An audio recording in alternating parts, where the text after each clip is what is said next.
നമസ്കാരം. National broadcasting news India mid day news. ഇന്നത്തെ പ്രധാന വാർത്തകൾ. ഷെറിന് വീണ്ടും പരോൾ അനുവദിച്ച സർക്കാർ. ചെങ്ങന്നൂർ ചെറിയനാട് ഭാസ്കര കാരണവർ വധക്കേസിലെ പ്രതി ഷെറിന് പരോൾ അനുവദിച്ച് സംസ്ഥാന സർക്കാർ. 15 ദിവസത്തെ പരോൾ അനുവദിച്ച് ഷെറിൻ പുറത്തിറങ്ങി. 14 വർഷത്തെ ശിക്ഷാ കാലയളവിൽ ഇതുവരെ കിട്ടിയത് 500 ദിവസത്തെ പരോൾ. 20 വർഷം ശിക്ഷ അനുഭവിച്ച രോഗികൾ ഉൾപ്പെടെ അർഹരായവരെ പിന്തള്ളിയാണ് ഷെറിന് അനുകൂലമായ ഫയൽ നീങ്ങിയിരിക്കുന്നത്. സൗദിയിൽ ഇന്ത്യക്കാർക്ക് നിയന്ത്രണം. ഹജ്ജ് സീസൺ കണക്കിലെടുത്ത് ഇന്ത്യ ഉൾപ്പെടെ 14 രാജ്യങ്ങളിലെ പൗരന്മാർക്ക് വിസ നിയന്ത്രണം ഏർപ്പെടുത്തി സൗദി അറേബ്യ. ഉംറ, ബിസിനസ്, കുടുംബ വിസകൾക്ക് നൽകുന്നത് താൽക്കാലികമായി നിർത്തിവെച്ചു. ഹജ്ജ് തീർത്ഥാടന വേളയിൽ തിരക്ക് കുറയ്ക്കുന്നതിനും സുരക്ഷ മെച്ചപ്പെടുത്തുന്നതിനുമുള്ള ശ്രമത്തിന്റെ ഭാഗമായാണിത്. മുനമ്പം ബീച്ച് ഹോം സ്റ്റേയിൽ ലഹരിവേട്ട. മുനമ്പം ബീച്ച് റോഡിലെ ഹോം സ്റ്റേയിൽ നിന്ന് മയക്കുമരുന്നുമായി യുവാവ് പിടിയിൽ. ഹോം സ്റ്റേ നടത്തിപ്പുകാരനായ വൈശാഖിനെയാണ് പോലീസ് പിടികൂടിയത്. ഇയാളിൽ നിന്ന് 2.3 ഗ്രാം MDMA, 7 ഗ്രാം കഞ്ചാവ്, ഒരു സിഗരറ്റ് എന്നിവ പിടികൂടി. പുഞ്ചിരി ജംഗ്ഷനിലുള്ള സീ ഹെവൻ എന്ന ഹോം സ്റ്റേയിലാണ് റെയ്ഡ് നടന്നത്. യോഗി സർക്കാരിനെ വിമർശിച്ച് സുപ്രീം കോടതി. നിയമവാഴ്ച തകർക്കുന്നതിനും സിവിൽ കേസുകളെ ഗുരുതര ക്രിമിനൽ കേസുകളാക്കി മാറ്റുന്നതിനും ഉത്തർപ്രദേശ് പോലീസിനെ രൂക്ഷമായി വിമർശിച്ച് സുപ്രീം കോടതി. ഇത്തരം നടപടികൾ അംഗീകരിക്കാൻ കഴിയില്ലെന്ന് ചീഫ് ജസ്റ്റിസ് സഞ്ജീവ് ഖന്ന അധ്യക്ഷനായ ബെഞ്ച് തുടർന്നടിച്ചു. ഈ പ്രവണത തുടർന്നാൽ UP സർക്കാരിന് പിഴ ചുമത്തേണ്ടി വരുമെന്ന് കോടതി മുന്നറിയിപ്പ് നൽകി. കേന്ദ്രത്തിന്റെ വക ഇരുട്ടടി.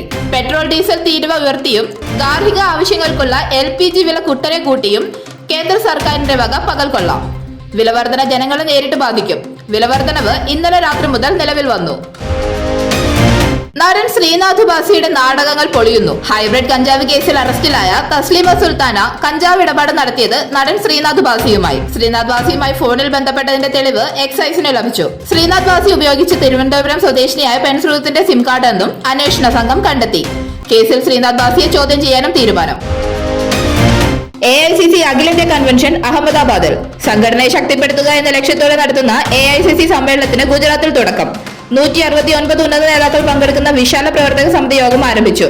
അടുത്ത വർഷം വിവിധ സംസ്ഥാനങ്ങളിൽ നടക്കുന്ന ലോക്കൽ ബോഡി തിരഞ്ഞെടുപ്പിൽ പാർട്ടിയെ തിരിച്ച് അധികാരത്തിലെത്തിക്കുക എന്ന ലക്ഷ്യത്തിനു വേണ്ടി പ്രവർത്തകരെയും നേതാക്കളെയും പ്രാപ്തരാക്കുക എന്നതാണ് കൺവെൻഷന്റെ പ്രധാന അജണ്ട. ട്രംപ് ഭരണകൂട നയത്തിനെതിരെ അമേരിക്കൻ ജനത തെരുവിൽ. കാലിഫോർണിയ. ട്രംപിന്റെ തുഗ്ലക് നയത്തിനെതിരെ അമേരിക്കൻ ജനത തെരുവിൽ ശക്തമായ പ്രതിഷേധങ്ങൾ നടത്തി. സാമ്പത്തിക സ്വാതന്ത്ര്യത്തിന്റെ പേര് പറഞ്ഞ് സാമ്പത്തിക അരാജകത്വം സൃഷ്ടിക്കുകയാണെന്ന് സോഷ്യലിസ്റ്റുകൾ ആരോപിച്ചു. ലോകരാഷ്ട്ര നേതാക്കളെല്ലാം ട്രംപ് നയത്തിനെതിരെ പ്രതികരിച്ചിരുന്നു. എന്നാൽ ഇന്ത്യ മാത്രം പ്രതികരിക്കാൻ തയ്യാറായിട്ടില്ല. ദുബായ് ഉപപ്രധാനമന്ത്രി ഇന്ത്യയിലെത്തി. ന്യൂഡൽഹി. ദുബായ് കിരീടാവകാശിയും UAE ഉപപ്രധാനമന്ത്രിയും പ്രതിരോധ മന്ത്രിയുമായ ഷെയ്ഖ് ഹംദാൻ ബിൻ മുഹമ്മദ് അൽ മക്തും ഇന്ത്യയിലെത്തി. കേന്ദ്ര പെട്രോളിയം സഹമന്ത്രി സുരേഷ് ഗോപിയുടെ നേതൃത്വത്തിൽ സ്വീകരണം നൽകി. 2 ദിവസത്തെ ഔദ്യോഗിക സന്ദർശനത്തിനായാണ് ഷെയ്ഖ് ഹംദാൻ ഇന്ത്യയിലെത്തിയത്. UAEയും ഇന്ത്യയും തമ്മിൽ സുപ്രധാന കരാറിൽ ഒപ്പുവെക്കുമെന്നാണ് പ്രതീക്ഷ. 6ാം തമ്പുരാന് ഉദ്ഘാടനം ചെയ്യാൻ അവകാശമില്ല. തിരുവനന്തപുരം. പുതുതായി നിർമ്മിച്ച AKG സെന്ററിന്റെ ഉദ്ഘാടനം മുഖ്യമന്ത്രിയെ കൊണ്ട് നിർവഹിക്കാൻ CPM-ൽ ധാരണ. സാധാരണ നിലയിൽ പാർട്ടി ജനറൽ സെക്രട്ടറിയാണ് ഉദ്ഘാടനം നിർവഹിക്കുക. എന്നാൽ പുതിയ ജനറൽ സെക്രട്ടറിയായി തിരഞ്ഞെടുക്കപ്പെട്ട മലയാളിയായ MA ബേബിക്ക് ഇതിനുള്ള അവസരം നിഷേധിക്കുകയായിരുന്നു.